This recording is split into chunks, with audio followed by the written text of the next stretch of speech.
Hi friends, let's look at the elements of art and figure out how Calder used them to create a successful sculpture. So we'll start with line, and I definitely see some like large curved lines, almost 3 large curved lines that are made of metal.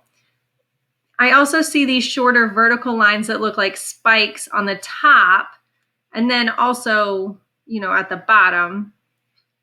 On each thick curved line, there is a thin curved line. So we have the wider line, but then also a thin line on it.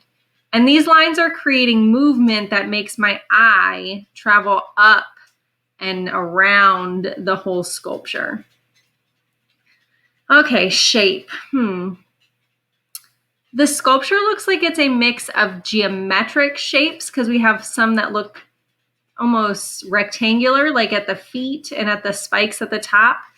But then it has organic shapes and curves, like these rounded parts. Let's see, color of the sculpture. We're going to do color next. The sculpture is only one color. It's red. But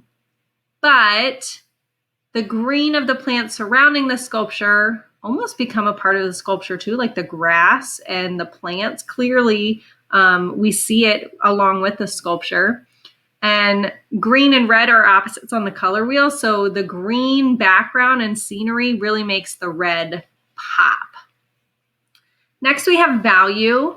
The sculpture is painted one solid color. So there's not really value painted on the sculpture. There's no lightness or darkness, but lights and darks are created from the sun casting shadows. You can see this side of the sculpture here looks darker than over here because it's in the shade. The sun's coming from this direction, so this part is brighter than this side. Form, so it's obviously a form because it's a 3-dimensional sculpture. But the sculpture is made up of mostly flat shapes, but the artwork takes up a lot of physical space because it's a 3D form. Texture. What do you notice about the texture? I feel like if I touched it, it would feel smooth and hard if I touched these flat parts, but then there'd be some bumps where these bolt things are.